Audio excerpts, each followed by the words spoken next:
हम्म, कागज कलम सबके पास।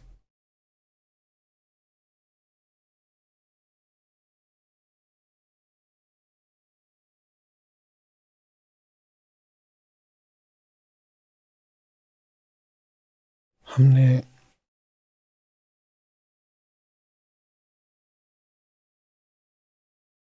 अध्यात्म की जब भी बात करी है, एक व्यक्तिगत संदर्भ में करी है।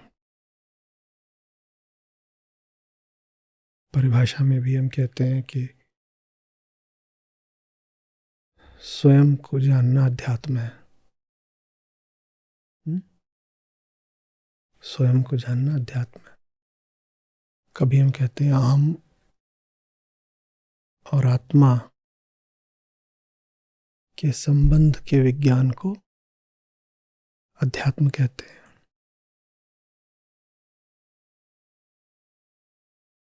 तो ऐसा भ्रम हो जाता है और बहुतों को ऐसा हमेशा से लगता रहा है कि अध्यात्म इतनी निजी बात है कि समाज से उसका कोई सरोकार नहीं। इतना ही नहीं, हम कह देते हैं कि आध्यात्मिक व्यक्ति असामाजिक हो जाता है, क्योंकि उसकी सारी शक्ति, ध्यान, ऊर्जा सब स्वयं पर केंद्रित हो जाते हैं। अध्यात्म स्वयं को ही और जानना, गहरा जानना, तो दूसरों से मतलब क्या रह जाएगा, है ना।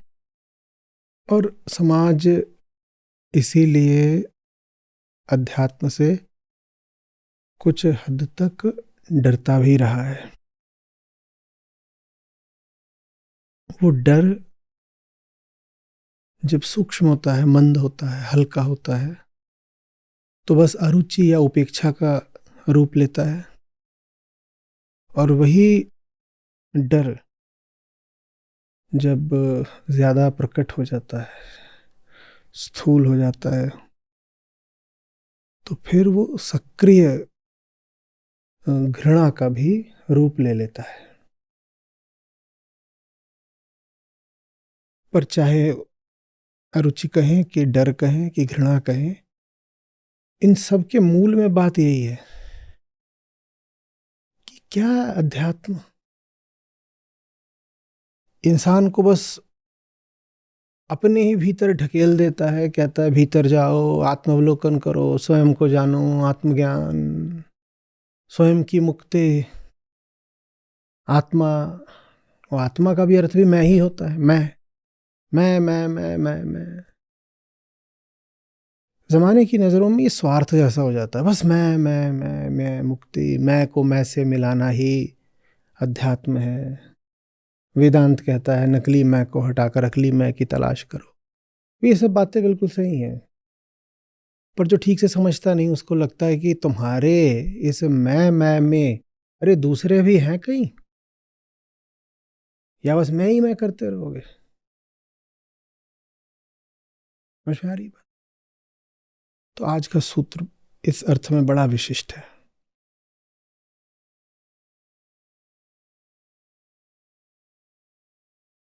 जहां अहम और आत्मा का रिश्ता खिलने लग जाता है, वहां इंसान से इंसान के रिश्ते में कैसी खुशबू आती है, आज हम अनुभव करेंगे। आध्यात्मिक आदमी स्वयं के लिए नहीं जीता। सच्चाई इससे बिल्कुल उल्टी है।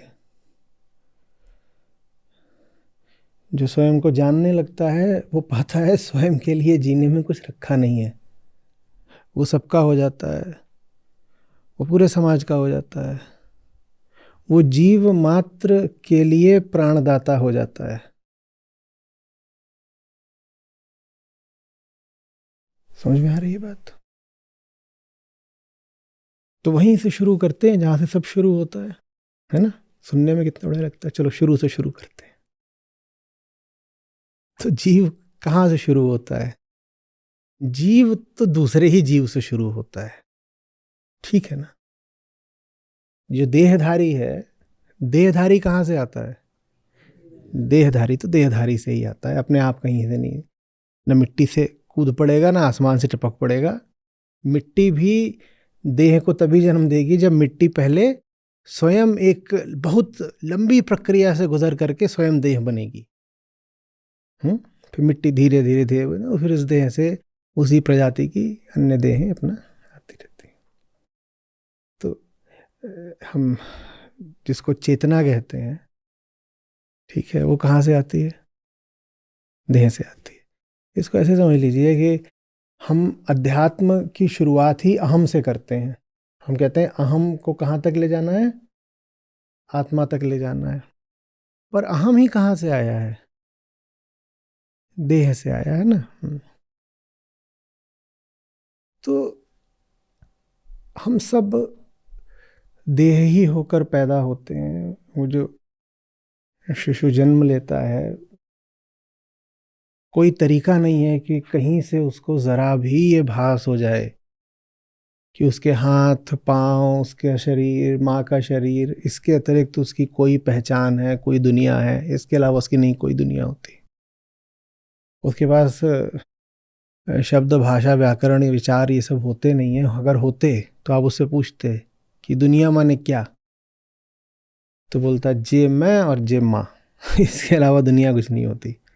आप कहते कुछ जोड़ो भाई, इतने ही तो बता देता, ये बिस्तर, इसके अलावा कुछ नहीं पता उसको। रही बात। तो शुरू तो सबने देह से ही करा है।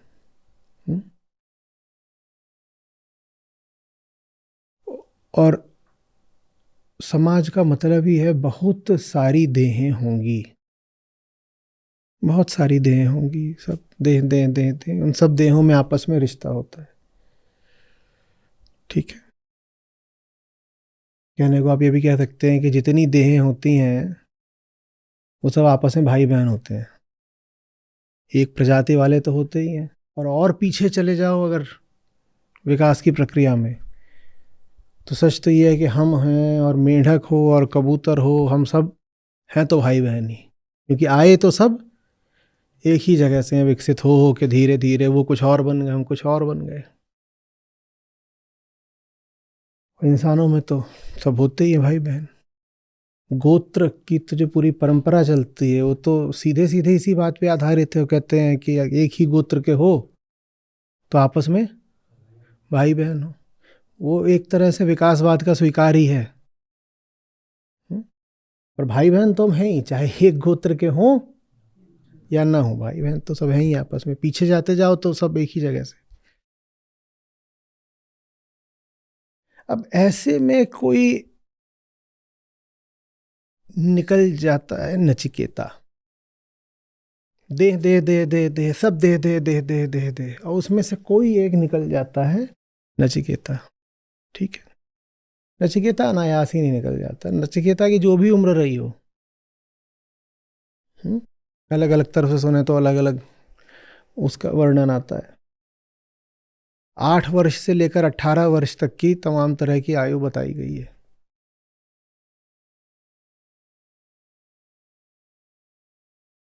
कई साल, कई लंबे साल उन्होंने अपने पिता के साथ बिताए। दक्ष हैं, विद्वान हैं, कई विद्याएं पता हैं, इतने पारंगत हैं। और पिता भी नामी गिरामी विद्वान थे। तो पिता से भी सीखा ही होगा। पिता की देह से ही जन्म लिया है और कई सालों तक यात्रा पिता के साथ ही करी है।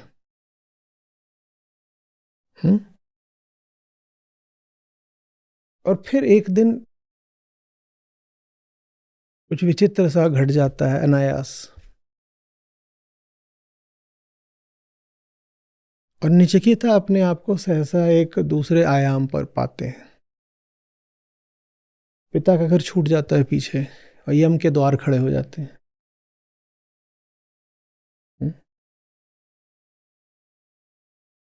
और कैसे खड़े हो गए हैं यम के द्वार कि जिस पिता ने देह को जन्म दिया उसी पिता ने मृत्यु दे दी है।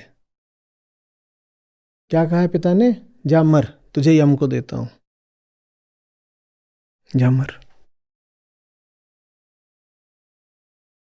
सचमुच अगर नचिकेता की चेतना की प्रगति हुई है तो एक चीज है जो उनसे सबसे पहले छूटेगी, वह है स्वार्थ। चेतना उठती है तो स्वत्व छूटता है, और स्वत्व का छूटना ही स्व के लिए असली अर्थ रखता है। एक तरह से कह लो कि स्व का जो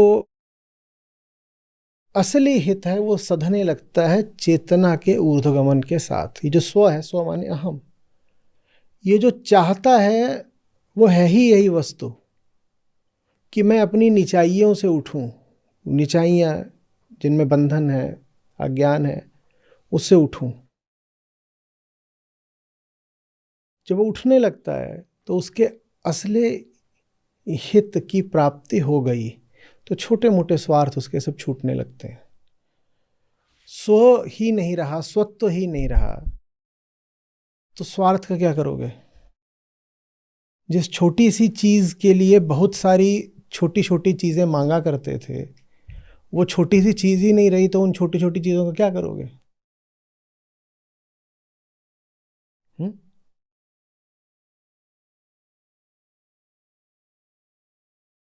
आज दोपहर यहाँ पर एक छोटा सा कुत्ता आ गया, तो अभी थोड़ी देर पहले मैं माँ के साथ था, तो मैंने उसकी तस्वीर दिखाई। आप में से किसी ने उसको कम्युनिटी पर डाल दिया था, वो भी कम्युनिटी देखती हैं, तो बोली ये क्या है? मैंने कहा ये आज आया है। तो उनको वो लेब्राडोर जैसा लगा। तो एक लेब्राडोर उनके पास भी हुआ करता था, अब नहीं रहा।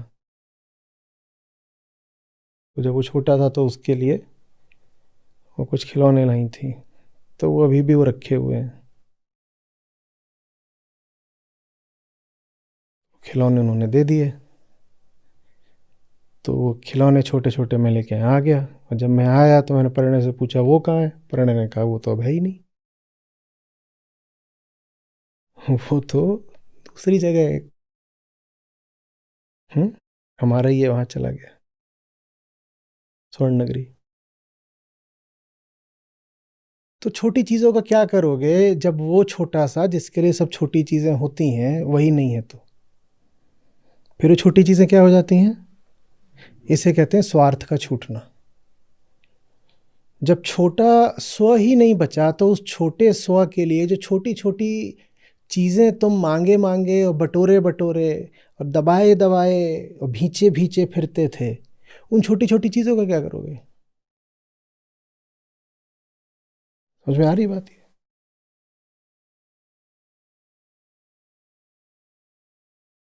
तो स्वार्थ हटता है,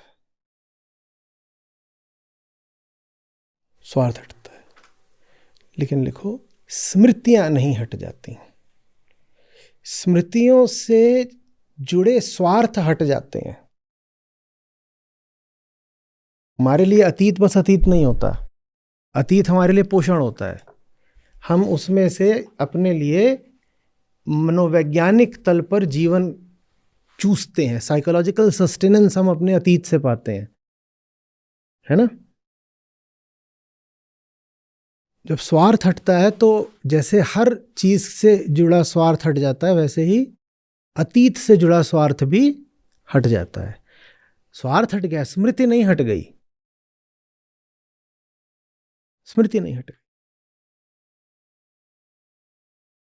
तो अहम जब ऊपर उठता है आत्मा की तरफ तो वो क्या खो देता है? स्वार्थ। पर वो क्या नहीं खो सकता? ठीक है। तो अहम को ये तो पता है ना कि आया तो वो कहां से है? देह से ही तो आया है। और जब वो देह था तो बिल्कुल वैसा ही था जैसा समाज के सब अन्य लोग हैं। समाज में परिवार भी आता है, पिता भी आते हैं, माँ भी आती है, सब आते हैं।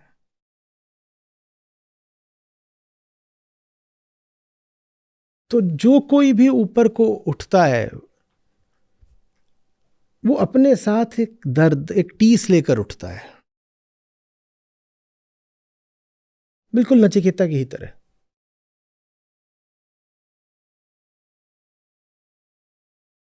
कि जब हमारे शरीर का समय था तब तो हम साथ साथ थे। जब हम भी शरीर बने हुए थे और तुम भी शरीर बने हुए थे तब तो हम साथ साथ थे। जिस दिन तक मैं अज्ञानी था उस दिन तक तो मैं पिता पिता करके पिता के पीछे पीछे चलता था। और नचिकेता को नचिकेता बनाने में पिता का भी कुछ तो योगदान रहा होगा। एक दिन 2 वर्ष के रहे होंगे नचिकेता, तो उस दिन भी क्या महाज्ञानी थे? पिता कंधे पे बैठाए गोद में उठाए फिरते होंगे। तो स्मृति रह जाती है और स्मृति के साथ एक ऋण भी बचा रह जाता है कि जब मैं देह था तब तो तुम्हारे साथ था, और अब जब मैं कुछ ऊंचा उठ पाया तब तुम्हें अपने साथ नहीं ला पाया। हाँ, ये पक्का है कि ऊंचे उठने का महत्व सामाजिक कर्तव्य निभाने से ज्यादा होता है। तो ऊंचे तो मैं उठूंगा, ऊंचा तो मैं उठूंगा। और अगर ऊंचा उठने की शर्त यह है कि पिता का घर त्यागना पड़े तो पिता का घर छूटेगा, जैसे नचिकेता का छूटा। ऊंचा उठने की शर्त यह है कि पिता से सीधा सवाल बार बार पूछ करके पिता को कुपित करना पड़े तो नचिकेता ने पिता को कुपित किया। लेकिन सिर्फ इसलिए कि आपने दो रास्तों में से एक रास्ते को श्रेष्ठ जान लिया है, इससे दूसरे रास्ते से आपने जो कुछ पाया न वो मिट जाता ना उसका महत्व कम हो जाता। बात इसमें स्वार्थ की नहीं है, बात ऋण की है। पितृ ऋण, गुरु ऋण, देव ऋण वास्तविक तो होते ही हैं। ये पिता ने नचिकेता के साथ जो कुछ किया वो न किया होता। हम संबंध विच्छेद वाली घटना की बात नहीं कर रहे हैं। हम नचिकेता की उम्र भर जो हुआ है, 10 साल 15 साल तक जो हुआ है, वो ना हुआ होता तो नचिकेता इस स्थिति में भी नहीं होते कि इतना ऊंचा ज्ञान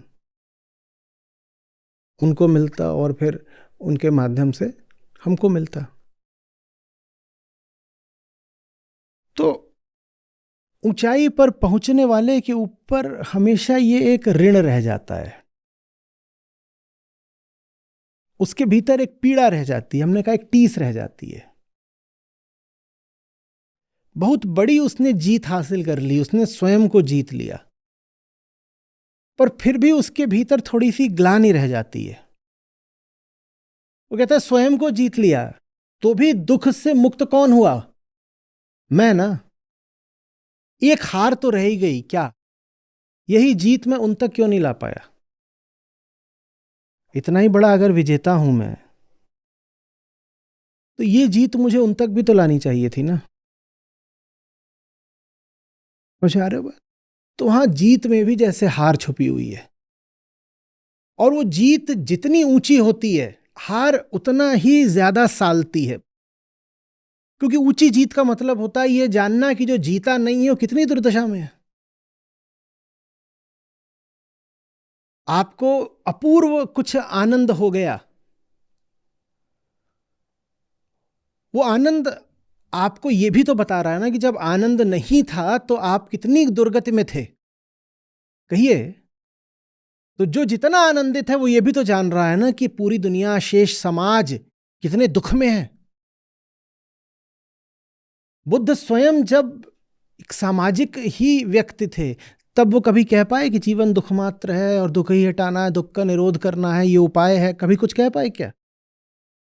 बुद्ध कब देख पाए कि पूरी दुनिया जल रही है दुख में? जब स्वयं दुख से, तो जो दुख से जितना मुक्त होता जाता है, वो पूरी दुनिया का दुख उतना और ज्यादा साफ साफ देख पाता है।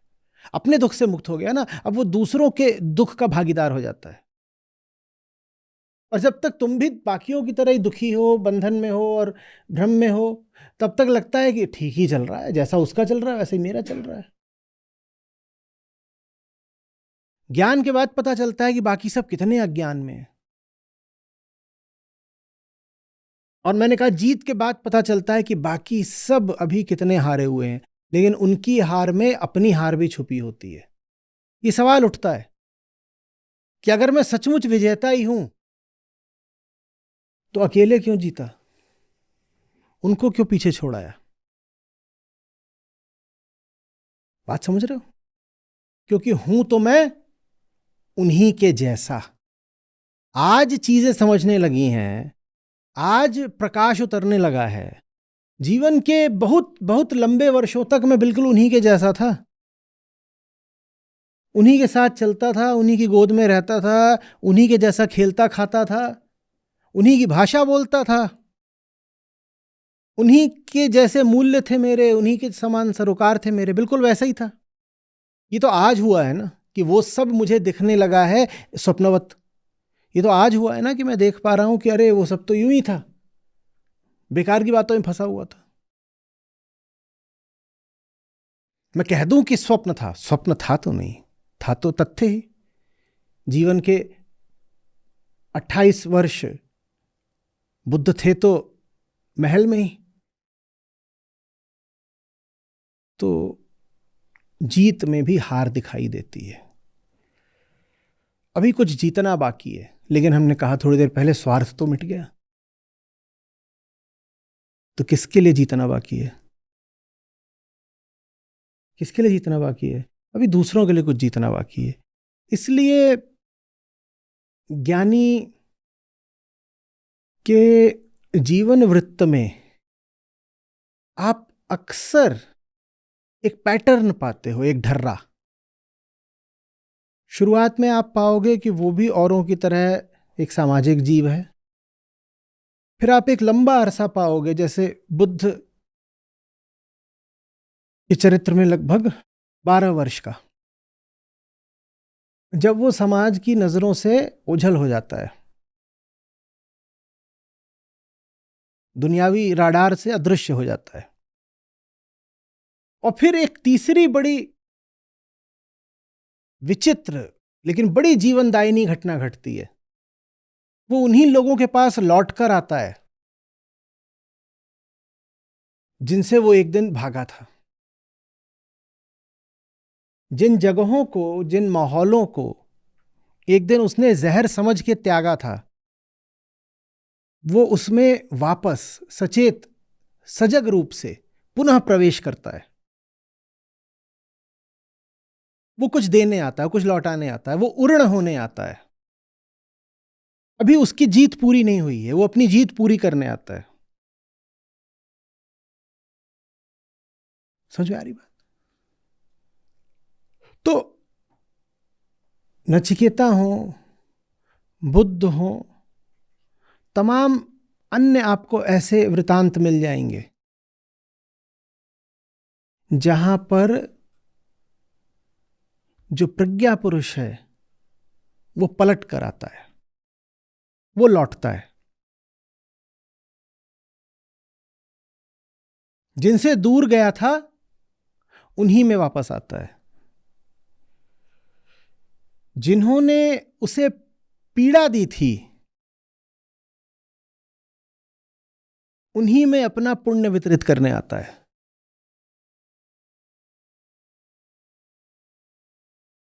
जिन्होंने उसे मृत्यु में ढकेल दिया था उन्हीं को जीवन बांटने आता है।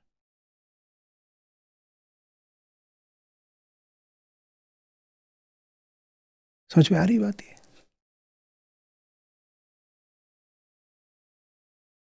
थोड़ा सा पश्चिम की ओर जाएं आप, तो जीसस के भी जीवन चरित्र में बहुत सारे वर्षों का हमें कोई हाल नहीं मिलता। हमें नहीं पता कि उतने वर्ष वो कहाँ थे। हमें उनके जन्म की कथा बताई जाती है, और जन्म की कथा एकदम जादुई तरीके से हमें पता है। और फिर जन्म के बाद क्या होता है, जीसस के बाल्यकाल का आपने कोई बहुत हाल नहीं सुना होगा, वो हमें कुछ नहीं बताया जाता। कहाँ रहे जीसस 10-15 वर्षों तक, हमें नहीं पता। और फिर धूमकेतु की तरह अचानक जीसस प्रकट होते हैं। जन्म हो गया ये पता है, फिर कुछ नहीं, और फिर अचानक प्रकट होते हैं। और इस बार वो हमको गलियों में ज्ञान बांटते दिखाई देते हैं, बिना ये परवाह करे कि कौन सुन रहा है कौन नहीं सुन रहा है, बिना ये परवाह करे कि उनका हश्र क्या होगा।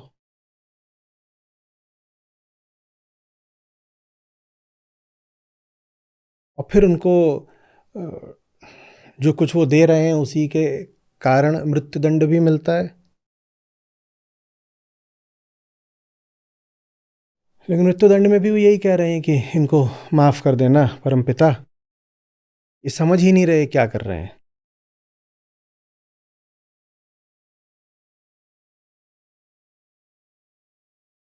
समझ में आ रही है बात ये?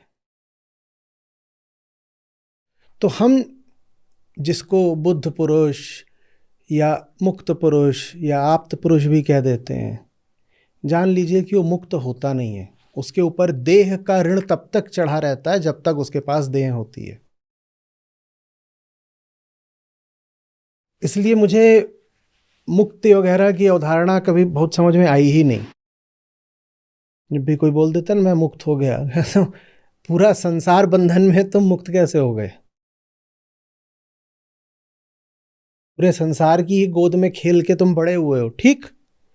और जिनकी गोद में खेल करके तुम बड़े हुए, तुम माने देह बड़ी हुई, और देह ना बड़ी होती तो चेतना ले आते क्या? देह और चेतना क्या आपस में कोई रिश्ता नहीं रखते? देह चेतना की माँ है भाई, प्रकृति माँ होती है ना, हाँ, तो देह माँ है। देह के बिना कौन सी चेतना है? और देह खराब हो जाए तो चेतना बचती है? देह को उल्टा पुल्टा खिला दो, अभी आप कुछ ना करिए, आप ज्यादा भारी गरिष्ठ खा लीजिए, अभी देखिए चेतना का क्या होता है। अभी आप बैठे हैं, बढ़िया 10-10 पकौड़े झाड़ दीजिए, और फिर देखिए चेतना का क्या होता है, क्या होगा? लगेंगे ऊँघने। या कुछ और हो जाए, भीतर से कोई रसायन हार्मोन उल्टा पुल्टा करने लग जाए तो सर घूम रहा है, चक्कर आ रहे हैं, हाय हाय, 100 चीजें होती हैं। कोई नशा कर लीजिए, कोई सर पे कुछ आके डंडा बजा दे, दिखाइए चेतना कहाँ बची?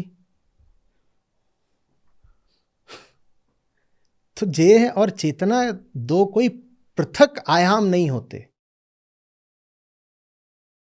और अगर पृथक आयाम होते भी हैं तो किसी जगह पर उनमें एक गांठ तो रहती है।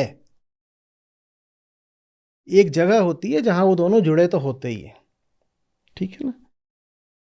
हम जिस चेतना की बात कर रहे हैं वो शारीरिक चेतना है, वो चेतना है जो इस शरीर से ही अभिव्यक्त होती है।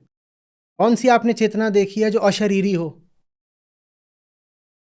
और अगर चेतना अशरीरी होती है तो महापुरुषों को क्यों हम नमन करते हैं?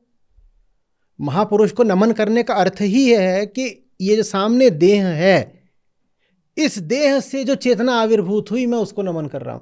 तो माने महापुरुष को भी नमन करने का अर्थ इस बात का स्वीकार है कि चेतना में और देह में रिश्ता तो होता है।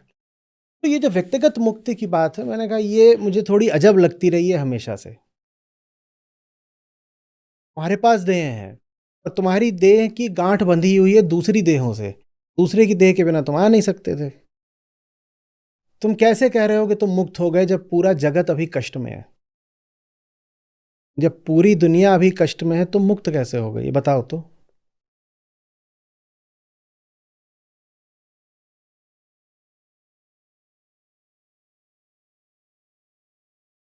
अपनी कोई मैं बड़ाई करने के लिए नहीं कह रहा हूं, पर आप में से बहुत लोगों को ये एक सवाल रहता है कि हमें तो ये बताया गया कि आध्यात्मिक लोग जो भी होते हैं वो तो सदैव आनंदित रहते हैं और कष्ट, क्रोध, तनाव का उनमें कोई चिन्ह नहीं दिखाई देता,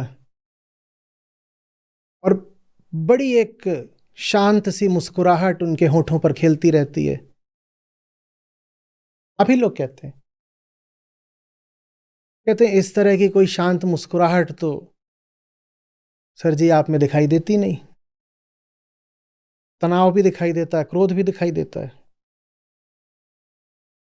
और मैं ये सवाल जब भी सुनता हूं मुझे हैरत होती है कि आप पूछ कैसे लेते हो, कैसे पूछ लेते हो। ये यहां बगल वाला कमरा है, इसमें आपका बच्चा है और बच्चा दर्द से तड़प रहा होगा, आप यहां बैठ करके मुस्कुराओगे? तो आप मुझसे कैसे उम्मीद रख सकते हो कि मैं मुस्कुराऊं? और बड़ा हैवान होऊंगा अगर वहां बच्चा तड़प रहा और मैं यहां बैठ के मुस्कुराऊं और मैं कहूं ना कोई दर्द है मुझे ना कोई तनाव है, कैसे मुस्कुराऊं बताओ ना।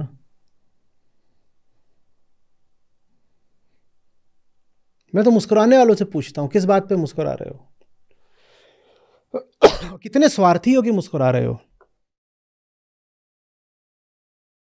मैं स्वीकार कर भी लूं कि तुम्हें व्यक्तिगत मुक्ति जैसी कोई चीज मिल गई है, जो कि होती नहीं है पर कईयों को लगता होती है। उनको अगर मिल भी गई है तो मैं कहता हूं तुम्हें मिल गई है, वो जो पड़ोसी है उसको मिल गई क्या, और पड़ोसी को नहीं मिल गई। तुम कितने स्वार्थी हो कि तुम्हें कोई चीज मिल गई है, इसी बात पर बिल्कुल उत्सव हो रहा है तुम्हारा। बताइए तो। और ये तो साधारण हमारी सभ्यता का भी तकाजा होता है। पड़ोस में कोई घटना घट गई हो बुरी, तो आप कुछ दिनों तक अपने घर में संगीत वगैरह बजाते हो क्या? और पड़ोसी से आपका कोई देह का नाता भी नहीं सीधा, पर पड़ोसी के यहाँ मान लीजिए कोई मृत्यु हो गई है या कोई बहुत बीमार चल रहा है, कुछ ऐसा है, उन दिनों में आप भी इतना लिहाज करते हो, साहब तुम्हारे यहाँ कुछ हो गया है तो हम भी अपने यहाँ नाच गाना नहीं करेंगे, करते हो कि नहीं? और अगर आप किसी कारण से सिर्फ अपने ही घर को अपना घर ना मानो, अपना दायरा थोड़ा विस्तृत कर दो,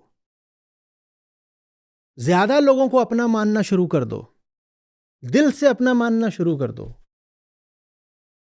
तो उन ज्यादा लोगों को तकलीफ में देखने के बावजूद आप मुस्कुरा लोगे क्या? बोलो। तो ये कैसी मांग है कि आप मुस्कुराते नहीं हो, शांत स्निग्ध आपकी मुस्कुराहट नहीं है, कूल काम एंड कंपोज्ड क्यों नहीं हो आप? भाड़ में जाए कूलनेस और कामनेस और कंपोजर। तुम ठीक हो जाओ उस दिन मैं मुस्कुरा लूंगा, जिस दिन तक तुम ठीक नहीं हुए मैं मुस्कुराऊं कैसे? अरे मत समझो। अब ये रिश्ता समझिएगा, ठीक वैसे जैसे रिश्ता होता है अहम और आत्मा का, वैसे ही रिश्ता होता है एक जागृत पुरुष का और एक साधारण सामाजिक संसारी पुरुष का। ये बहुत मजेदार बात है, ये दोनों अपने अगल बगल लिख लीजिए और इनको देखिए, बिल्कुल एक ही चीज है ये।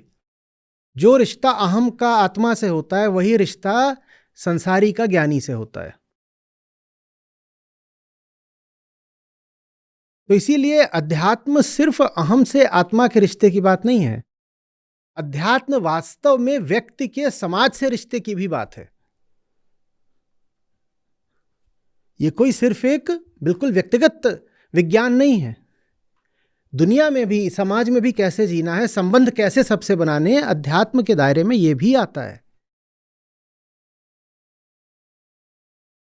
तो अहम का आत्मा के प्रति रवैया बड़ा विभाजित होता है, दो फाड़ होता है, विरोधाभासी होता है। एक और तो वो आत्मा से ज्यादा किसी से घृणा नहीं करता, और दूसरी ओर उसे पता है कि उसके पास जो कुछ भी है वो आत्मा से ही है, इसीलिए खुद को भी आत्मा ही बोलता है।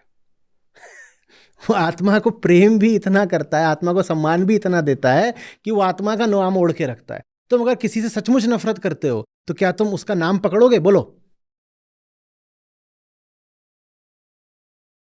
पकड़ोगे? जुन्नू को चुन्नू से नफरत है, जुन्नू कभी बोलेगा मैं चुन्नू हूं?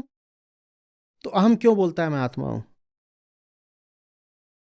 ये राज क्या है? नफरत भी है और प्यार भी है। प्यार ना होता तो अहम कभी अपने आप को मैं ना बोलता, आत्मा ना बोलता। अहम का तो मूल दावा ही यही है कि आत्मा कुछ होती नहीं, हम ही तो हैं, इधर देखो इधर। जैसे वो राजपाल यादव वाला मीम, मैं हूं। कोई उससे पूछे कि सत्य क्या है, आत्मा क्या है, तो क्या बोलता है? मैं, मुझे देखो, मैं ही तो हूं। उसके वो ये थोड़ी बोलता है कि सत्य कुछ होता ही नहीं। वो ये नहीं कहता सत्य कुछ होता ही नहीं, वो कहता है मैं हूं। उससे पूछो आत्मा, तो कहेगा आत्मा मुझसे अलग कुछ नहीं होती, मैं हूं, मैं हूं। तो इसी तरीके से रिश्ता होता है एक संसारी का और एक ज्ञानी का, एक बद्ध पुरुष का और एक मुक्त पुरुष का।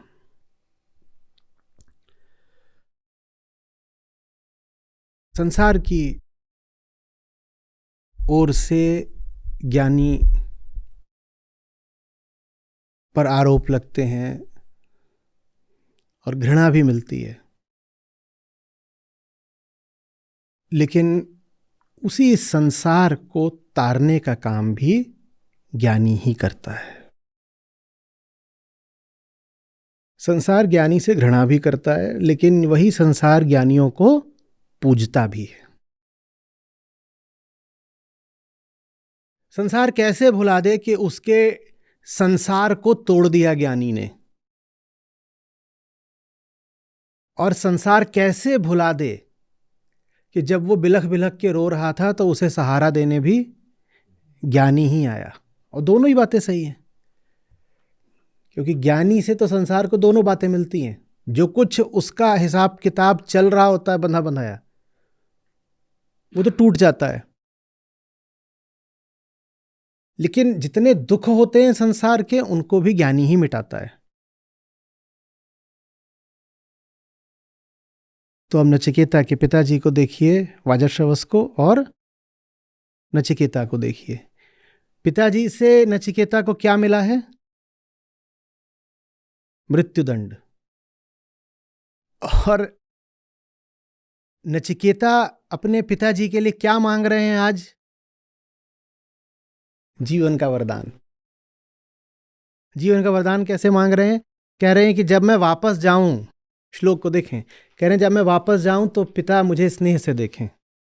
जब मैं वापस जाऊं तो पिता मुझे स्नेह से देखें, क्रोधित ना हो मुझ पर, प्रसन्न हो, मुझ पर विश्वास करें और प्रेम से मुझसे बात करें। यही मैं आपसे पहला वरदान मांग रहा हूं। अब मुझसे प्रेम से बात करें माने किससे प्रेम से बात करें? अगर सिर्फ प्रेम से ही बात करनी होती तो नचिकेता पिताजी के पास जाके ये भी बोल सकते थे कि पिताजी मैं मूर्ख था, और आप ये जो गायें वगैरह दे करके पंडितों को ठग रहे थे बिल्कुल ठीक कर रहे थे। अगली बार दोनों मिलके ठगेंगे, हाई फाइव, बाप बेटा एक साथ, ठग का बेटा महाठग। पिताजी प्रसन्न हो जाते। पिताजी कहते तू बिल्कुल मेरी परंपरा आगे बढ़ा रहा है। अगर सिर्फ पिताजी को प्रसन्न करने, क्योंकि यहां वो कह रहे हैं पिता मुझ पे प्रसन्न रहे, अगर सिर्फ पिताजी को प्रसन्न ही करना हो तो बस जा करके जैसा पिताजी का चित्त उसके अनुकूल कुछ बातें कर दो, पिताजी प्रसन्न हो जाएंगे। नहीं, यहाँ पे दूसरी प्रसन्नता की बात हो रही। कह रहे मैं तो वही रहूं जो मैं हूं। अभी नचिकेता क्या हो गए हैं? सत्य के प्रतिनिधि हो गए हैं। नचिकेता कह रहे मैं जो हूं मैं वैसा ही रहूं, और पिताजी मुझसे फिर भी स्नेह रखें। माने किससे स्नेह रखें? सत्य से। बात यह नहीं है कि अपने पुत्र से स्नेह रखें। पुत्र तो पिता को बहुत आसानी से प्रसन्न कर सकता है। वो बाप कहता है मेरा ही बेटा है, बाप रूठा भी हुआ है तो बेटा जाके दो चार ऐसी इधर उधर की मीठी बातें करेगा, बाप मान ही जाएगा। कितनी देर तक बाप रूठ सकता है? लेकिन नचिकेता कह रहे नहीं नहीं, मैं मीठी बातें नहीं करने वाला। मैं बात तो वही करूंगा जिस बात को करने के कारण पिता रुष्ट हुए थे। बात तो मैं अभी भी वही करूंगा वापस जा करके, पर इस बार रुष्ट ना हो, इस बार प्रसन्न हो जाए। बात समझ में आ रही? पिता के लिए सत्य मांग लिया नचिकेता ने। मेरे पिता असत्य के पुजारी बने बैठे हैं, कुछ ऐसा कर दीजिए कि जो सत्य मुझे मिला वही उनको भी मिल जाए। क्योंकि सत्य से आप रुष्ट ना हो, क्रोधित ना हो, रुसवा ना हो, वो सिर्फ तब हो सकता है जब आप स्वयं में सत्य में स्थापित होने लगे। जो खुद सच का जितना होने लगेगा, वो एक सच्चे इंसान से उतना ही प्रेम करने लगेगा, और जो स्वयं सच का नहीं है वो सच्चे से क्या प्रेम करेगा। नचिकेता चाह रहे पिता मुझसे प्रेम करें। वो ये नहीं कह रहे कि एक बाप अपने बेटे से प्रेम करे, वो कह रहे हैं एक जीव सत्य से प्रेम करे।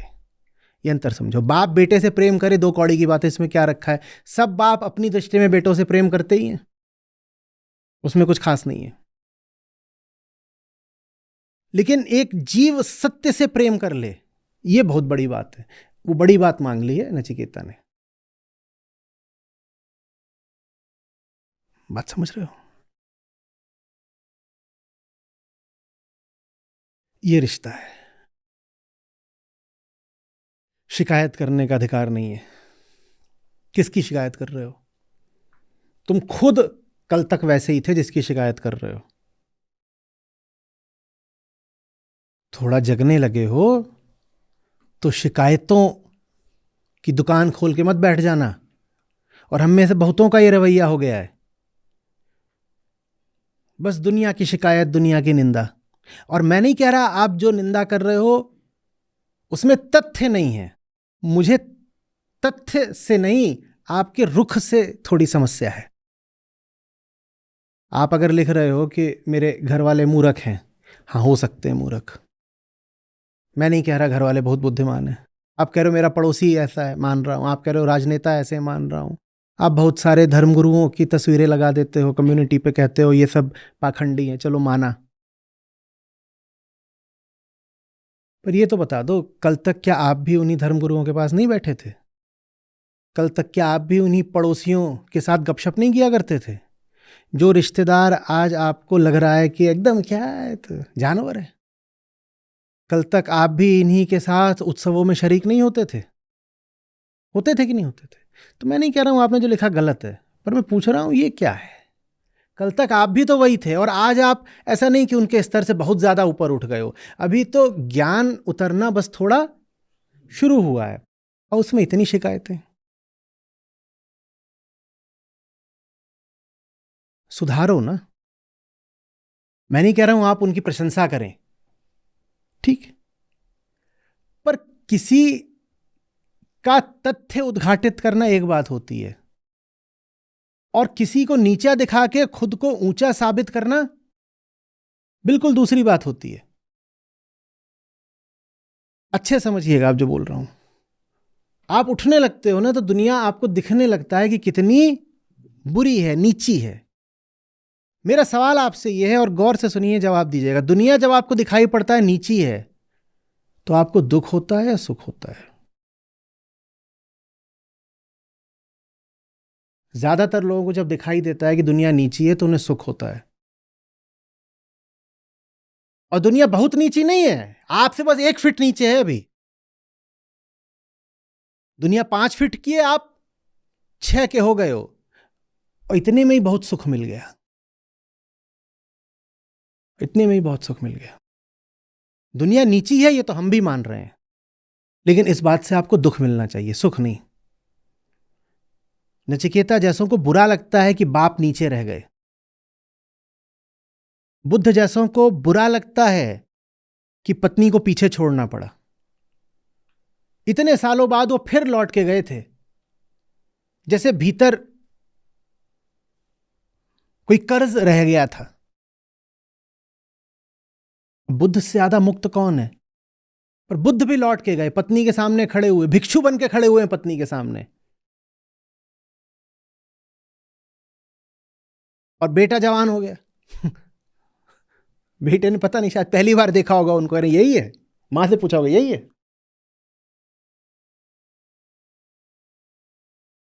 और बुद्ध वहां से निकले थे राजकुमार की तरह, और जाकर के पत्नी के सामने कैसे खड़े हो रहे हैं, भिखारी की तरह। कुछ जैसे थोड़ा सा बाकी रह जाता है। कल तक तो तुम्हारे ही जैसे थे ना, ये दुख बचा रह जाता है। हमें तुम्हें पीछे छोड़ना पड़ा, हमें माफ कर दो। और अगर हमारे बस में होता, हमारे सामर्थ्य में, तो हम तुम्हें भी साथ ले जाते। पर जब हम गए थे तब तो हमें हमारा ही कुछ भरोसा नहीं था। हम ये भी नहीं जानते थे कि हम कौन हैं। हम ये भी नहीं जानते थे कि हम अपना भी भार उठाएं कि नहीं। हम तुम्हें किस भरोसे पे साथ ले जाते, हमारी क्षमता ही नहीं थी। और ये बात मैं नहीं कह रहा हूं कि अपने बस पिता से बोली जाती है, पत्नी से बोली जाती है, ये बात सारे जगत से बोली जाती है, उन सब से बोली जाती है जिनसे आपका कभी देह का रिश्ता रहा है। और आज आरंभ में ही हमने कहा था कि देह का रिश्ता तो हमारा सबसे है, यही नहीं कि बस पुरुषों से या मनुष्यों से है, हमारा तो देह का रिश्ता सब जीवों से है। वो मेढक से और वो तितली से भी हमारा रिश्ता है बाबा, अजगर से भी रिश्ता है हमारा। तो जब आप आगे निकलते हो ना, तो एक और तो आप सच की ओर जा रहे हो, तो आप जानते हो आगे निकलना अनिवार्य है। ऊपर उठने के काम को किसी भी सूरत में रोका नहीं जा सकता। वो आपका पहला प्यार है। कौन? आत्मा, सत्य। उसकी ओर जाना आपका पहला कर्तव्य है। लेकिन पीछे वालों की ओर भी कुछ कर्तव्य होता है, कुछ ऋण होता है। तो जब कोई आदमी आगे जाता है ना, तो पीछे वालों से ऐसे विदाई लेकर, नमस्कार करके, और बल्कि माफी मांग के, क्षमा याचना करके आगे जाता है। पुरानी एक परंपरा है, पता नहीं हमने उसका अर्थ समझा कि नहीं समझा, पर परंपरा में दम है। जब कोई व्यक्ति संन्यास्त होना चाहता था, तो उसका संन्यास स्वीकार नहीं किया जाता था जब तक कि उसने घर वालों से अनुमति नहीं ले ली। तो घर से अगर भाग करके कोई संन्यास्त हो रहा है, तो अक्सर उसको गुरु स्वीकार नहीं करते थे। गुरु कहते थे नहीं, ऐसे नहीं, वहां तुम्हारा अभी क्या शेष है? ऋण अभी शेष है, क्योंकि देह तो उन्हीं की, और बिना देह के चेतना होती नहीं। मेरे पास काहे के लिए आए हो? कि मेरी चेतना को उठा दो। पर चेतना तो देह से आई है, देह वालों से एक बार अनुमति तो ले आते। और देह वालों से अगर अभी अनुमति नहीं लेके आए हो, तो ठीक है, शिक्षा ले लो, पर दीक्षांत तब तक नहीं होगा जब तक अनुमति नहीं ले आओगे। जैसे होता है ना कि साहब ठीक है, आप अपनी पढ़ाई पढ़ते रहिए, लेकिन डिग्री नहीं मिलेगी। आप एनरोल कर सकते हैं, आप पढ़ सकते हैं, लेकिन डिग्री तो तुम्हारा जो दीक्षांत समारोह है, कन्वोकेशन है, वो तभी होगा जब वो जो पुरानी फॉर्मेलिटी है वो पूरी करोगे। उसके बिना नहीं होगा, तो वो पूरा करो। तो फिर ये होता था कि वो जो होता था वो अपने घर वापस जाता था और वहां से कहता था अनुज्ञा, अनुमति, आज्ञा। वो मिल जाती थी तो फिर गुरु कहता था अब ठीक, जाओ तुम, हो गया तुम्हारा। आ रही बात समझ में?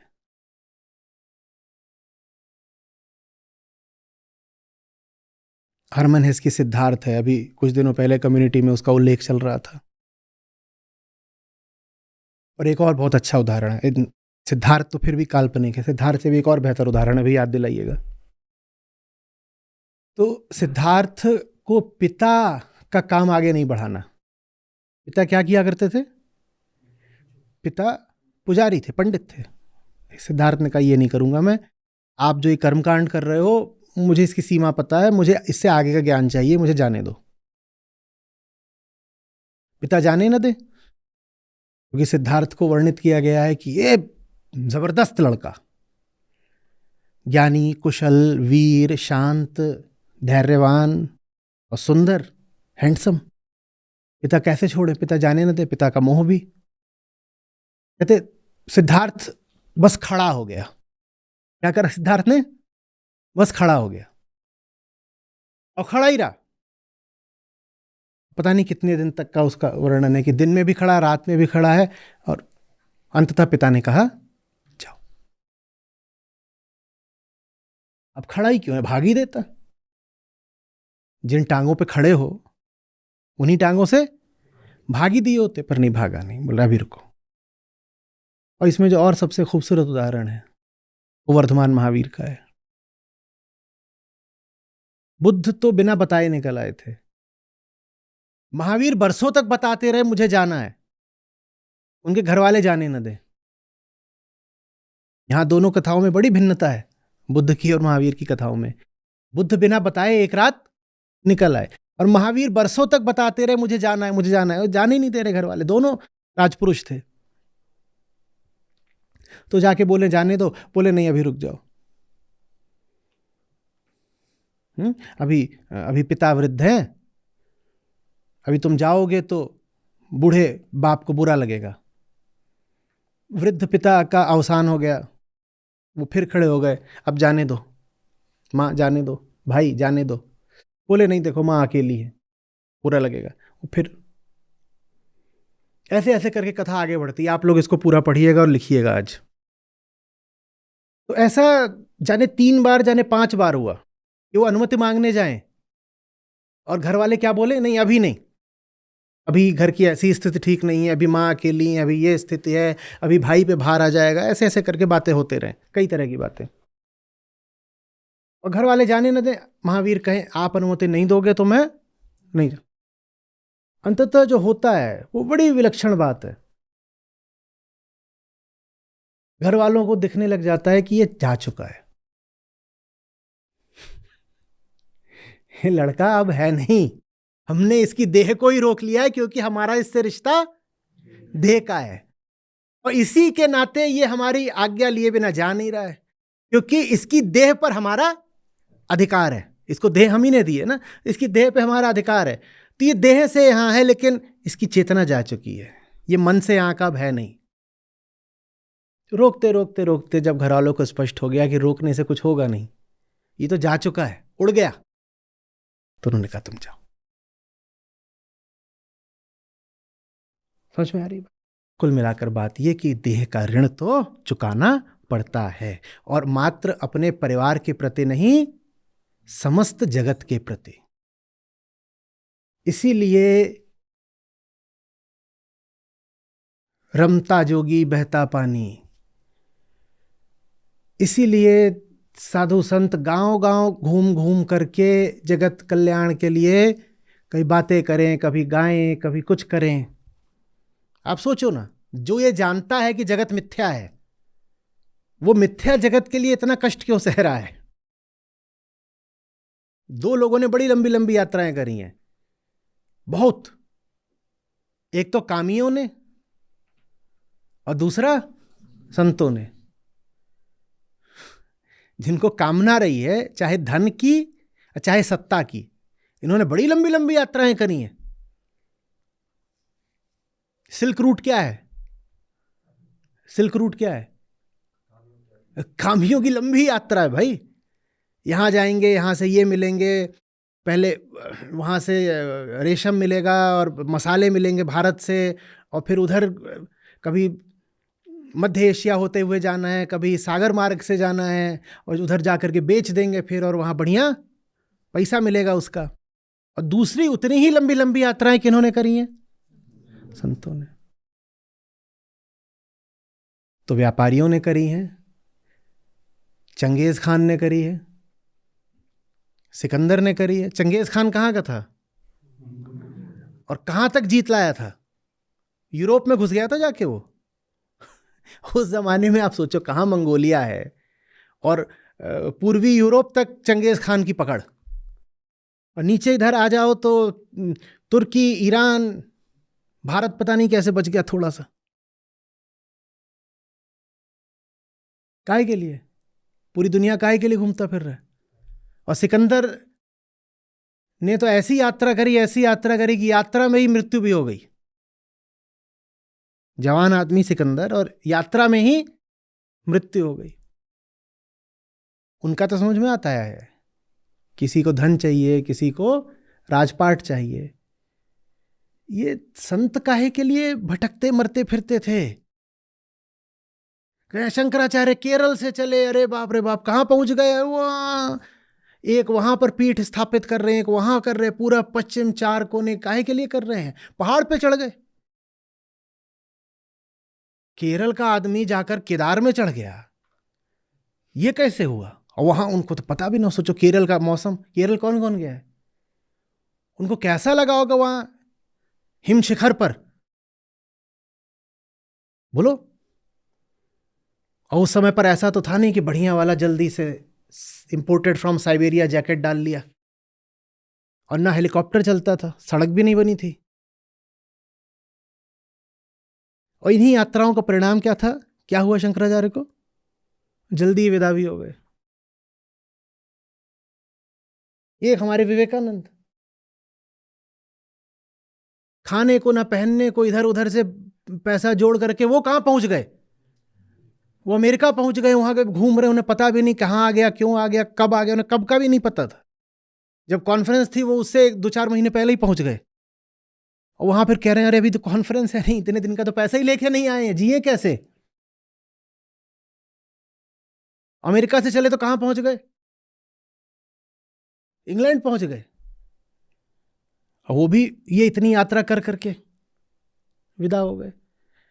अब चंगेज खान भी यात्रा कर रहा है, और शंकराचार्य भी यात्रा कर रहे हैं, और सिकंदर भी यात्रा कर रहा है, और वास्को डी गामा भी यात्रा कर रहा है, कोलंबस भी यात्रा कर रहा है, और विवेकानंद भी यात्रा कर रहे हैं। यात्रा और यात्रा में अंतर समझो, रिश्ते और रिश्ते में अंतर समझो। सिद्धार्थ का जो रिश्ता था यशोधरा से, वो रिश्ता बुद्ध का नहीं था। देह से देखोगे तो दोनों वही, एक पुरुष है, एक स्त्री, एक पुरुष एक स्त्री है। समझ में आ रही है बात? अध्यात्म रिश्ते को ऊंचाई देना सिखाता है, ठीक वैसे जैसे अहम को उठाता है आत्मा तक ले जाने के लिए, वैसे ही दो व्यक्तियों के बीच के रिश्ते को भी उठा देता है। तो अध्यात्म कोई पूर्णतया व्यक्तिगत बात नहीं है। बाहर बाहर से देखोगे तो लगेगा वही सब तो हो रहा है। 12 साल पहले भी एक पुरुष था, अपनी स्त्री के साथ घूमता था, और आज भी हमने देखा एक पुरुष है अपनी स्त्री के सामने खड़ा हुआ, हम देख के आए हैं। कोई अनाड़ी हो, और बुद्ध को देखो कि जाकर खड़े हो गए हैं वहां पर, लौट के आए हैं महल में, खड़े हो गए रानी के सामने, तो कहेगा अरे हाँ एक पुरुष एक स्त्री के आगे खड़ा हुआ, तो पत्नी है उसकी। उसको नहीं समझ में आएगा कि सब कुछ बदल चुका है, ये रिश्ता बिल्कुल दूसरा है। देह पुरानी है, चेतना नई है एकदम। ये काम अध्यात्म का होता है। डरिएगा नहीं, बिल्कुल डरिएगा नहीं कि अरे फलाना व्यक्ति छूट जाएगा, नहीं नहीं नहीं, कोई नहीं छूट जाता, निचाइयां छूटती हैं। किसी देह को छोड़ना, किसी व्यक्ति को छोड़ना नहीं सिखाता अध्यात्म। नचिकेता पिता को छोड़ के नहीं आए हैं, नचिकेता तो पिता के लिए जीवन मांग रहे हैं। ये काम कोई बेटा करता है क्या? बाप ने मौत दी हो बेटे को, अच्छे से अच्छा बेटा भी कहता है भाड़ में जाए, ऐसा बाप होता है ना? बाप अगर सीधे बेटे को मौत ही दे दे तो कौन सा बेटा फिर बाप के लिए जीवन मांगेगा? आध्यात्मिक बेटा मांगता है। तो डरिएगा नहीं, मेरा बेटा आध्यात्मिक हो गया, हाय हाय हाय, ये तो मैंने अपना बेटा खो दिया। आपने बेटा खो नहीं दिया, आपने बेटा पा लिया।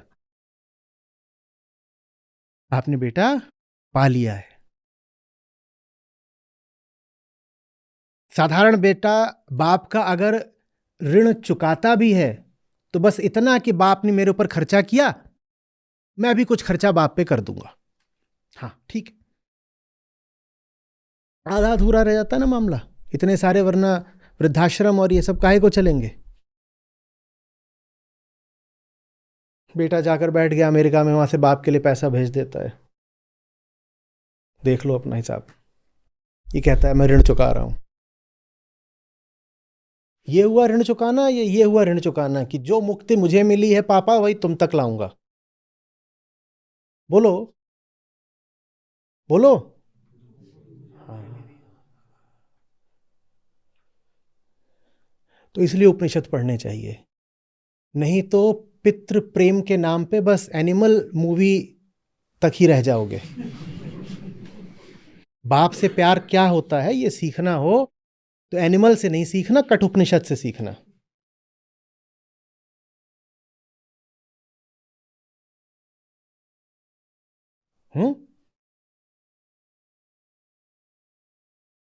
पापा आपने तो हमें भेज दिया था कहां? सीधे मौत के पास, पर वहां से हम आपके लिए जिंदगी लेके आएंगे। आप हमें भुला दो, हम आपको नहीं भुलाएंगे, क्योंकि ज्ञान का मतलब ही होता है जानना कि चेतना उठी तो इसी देह से है। जिस दिन तक ये देह है हम अपने आप को आपका कर्जदार मानते रहेंगे। बस एक छोटी सी बात यह है कि पहला कर्तव्य हमेशा हमारा रहेगा, लेकिन सत्य के प्रति। तो वो रिश्ता हमारा पहला है, लेकिन इसका मतलब ये नहीं कि हमने आपसे अपना रिश्ता भुला दिया है। सत्य के पास जाएंगे और सत्य कहेगा वर मांग, तो हम कहेंगे अब तुम्हारे पास आ गए तो अपने लिए क्या मांगे, हमें तो जो मिल सकता था मिल गया तुम्हारे पास आकर के। क्या बुद्धू की तरह तुम भी, नाम तुम्हारा सत्य और बिल्कुल बुद्धुओं वाली बातें कर रहे हो। बुद्धू की तरह कह रहे हो वर मांग, क्या वर मांगे, तुम ही तो वर हो। वर माने श्रेष्ठ होता है, वर माने श्रेष्ठ, जो श्रेष्ठतम है वो तो तुम ही हो, सामने खड़े हो। अब तुम मिल गए, अब क्या वर मांगे। तो सत्य ऐसे आंख मारता है, बोलता है मांग ले, तू जानता है क्या बोल रहा हूं, हमारे तुम्हारे बीच की बात है। तो फिर आप क्या बोलते हो, हाँ ठीक, अपने लिए तो कुछ मांगने को है नहीं, तुम मिल गए अब क्या मांगे। उनके लिए दे दो जिनको पीछे छोड़ के आए हैं, उनके लिए दे दो। आपके पास आ गए हैं, सारे कष्ट मिट गए, बड़ा आनंद है, लेकिन पीछे वालों की स्मृति तो नहीं मिटती। जब तक देह है कैसे भुला दें। क्या आसमान से नहीं टपके थे, एक एक एक समाज से पैदा हुए थे, जिसमें हमारे माँ है, बाप है, भाई बहन है, पूरे सब पड़ोसी लोग हैं, राष्ट्र है, विश्व है, और मनुष्य ही नहीं सब जीव जंतुओं की अनगिनत प्रजातियां हैं। कैसे भुला दें उनको। मैं कष्ट से मुक्त हो गया, पर उनका कष्ट तो अभी भी है ना। मैं जान गया भले संसार मिथ्या, ठीक, पर उनके लिए तो संसार अभी भी सत्य है, और संसार को सत्य जान करके वो रोज अनगिनत दुख भोगते हैं। उनके लिए वर दे दो, उनके लिए वर दे दो। तो सत्य फिर मालूम है क्या बोलता है, बोलता है देखो वर वगैरह तो मेरे पास कुछ नहीं है, तुम ही हो, तो वर के नाम पे मैं तुम्हें ही उनको दिए देता हूं, जाओ तुम ही उनके पास जाओ। उन्होंने तुम्हें मेरे पास भेजा था, और मैं तुम्हें उनके पास भेज रहा हूं, जाओ उनके पास जाओ। ठीक, समझ में आ रही बात। ये रिश्ता होता है, ये अध्यात्म का सामाजिक पक्ष है।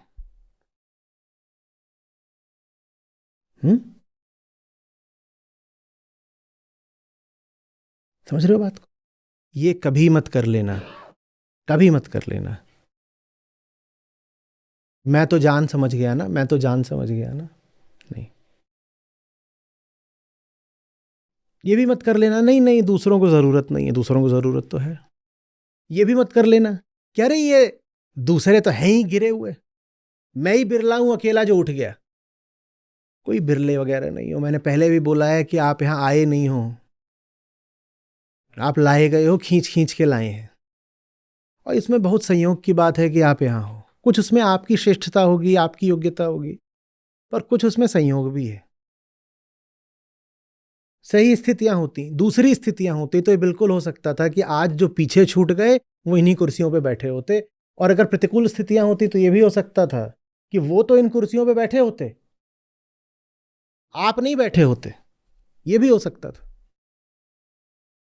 आज आप बोलते हो मैं श्रेष्ठ हूं, मैं यहां बैठा हूं, और मेरा भाई ऐसा ही है नाकारा, मेरा भाई यहां नहीं बैठा है। देखो स्थितियां बस थोड़ा सा मोड़, थोड़ा घुमाव ले लेती तो ये हो सकता था कि तुम्हारा भाई यहां बैठा होता और तुम यहां नहीं बैठे होते। तो किसी को छोटा नीचा इत्यादि बोलने से पहले थोड़ा रुको। हाँ वो पीछे छूटा है, और पीछे छूटा है इस बात से हमारी श्रेष्ठता नहीं आनी चाहिए, इस बात का हमें सुख नहीं होना चाहिए। कोई पीछे छूट गया इस बात का हमें दुख होना चाहिए। तो क्या करें, वो पीछे छूट रहा है, बहुत दुख लग रहा है, रुक जाएं उसके लिए, फिर न छोड़े पीछे, काहे को आगे भागे जा रहे हो। जो पीछे छूट रहा है उसके छूटने का इतना ही दुख लग रहा है, तो तुम भी रुक जाओ उसी के साथ, आगे काहे को बढ़ रहे हो। क्या उत्तर है, क्या उत्तर है, पहला कर्तव्य, पहला प्रेम वो तो उनके साथ है, उनके साथ। तो उनके लिए रुकेंगे तो नहीं, पर उनको भूल भी नहीं सकते, हम लौट के आएंगे। हम लौट के आएंगे।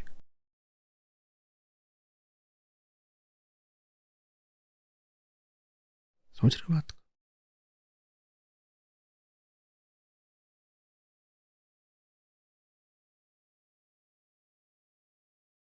हम में से ज्यादातर लोग लौट कर आते हैं, जानते हो कब? बदला लेने के लिए। किसी ने आहत कर दिया हो तो हम लौट कर आते हैं। गांव कमी में चले जाओ तो वहां नाग नागिन को लेके बड़ी कहानियां रहती हैं। कि नाग को ऐसा कर दोगे तो वो 10 साल बाद आकर के डसेगा, और नागिन के नाग को मार दिया तो नागिन खोजेगी 8 जन्म तक, जब तक तुम्हें डस नहीं लेती।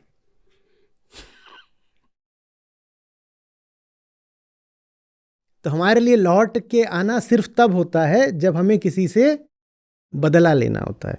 ये संसारी और ज्ञानी का अंतर है। संसारी लौट के आता है चोट देने के लिए, और ज्ञानी लौट कर आता है जीवन देने के लिए। संसारी याद रखता है कि उसे घाव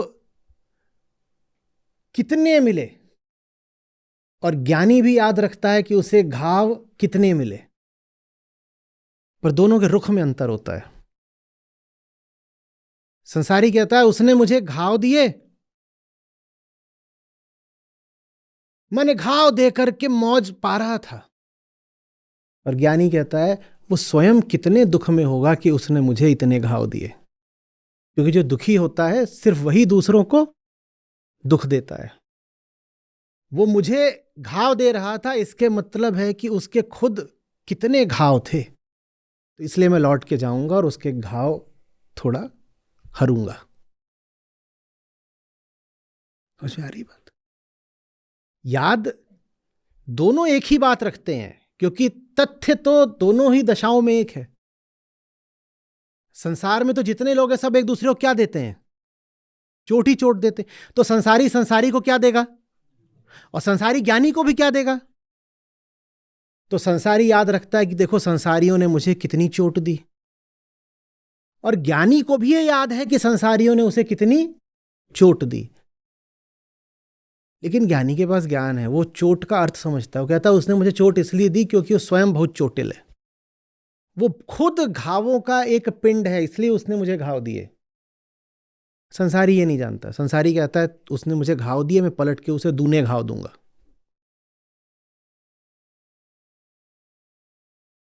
अरे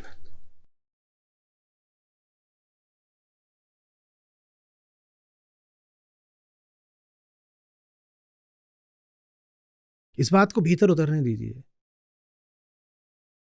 पहला ही वर है, और नचिकेता ने अपने लिए नहीं मांगा है, उस बाप के लिए मांगा है जिस बाप ने उसे मौत के मुंह में डाल दिया।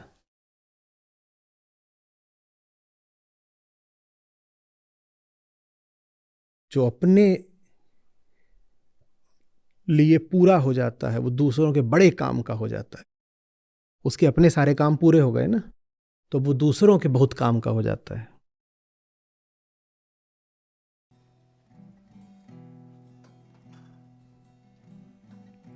बहता पानी निर्मला, बंधे सुगंधा हो। बहता पानी निर्मला, बंधे सुगंधा हो। साधु जन रमता भला, दाग न लागे कोई रे साधु, दाग न लागे कोई। जहाँ दया तहाँ धर्म है, जहाँ लोभ वहाँ पाप। जहाँ दया तहाँ धर्म है, जहाँ जहाँ लोभ वहाँ पाप, जहाँ क्रोध तहाँ काल है, जहाँ क्षमा वहाँ आप रे साधो, जहाँ क्षमा वहाँ आप। गुरु कुम्हार शिष्य कुंभ है, घड़ी घड़ी काढ़े खोट। गुरु कुम्हार शिष्य कुंभ है, घड़ी घड़ी काढ़े खोट। अंतर हाथ सहार दे, बाहर मारे चोट रे साधो, बाहर मारे चोट। आग लगी आकाश में, झर झर गिरे अंगार।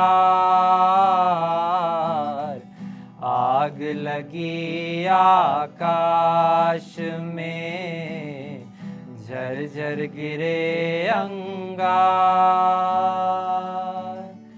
न होते जो साधु जन, जल मरता संसार रे साधो, जल मरता संसार।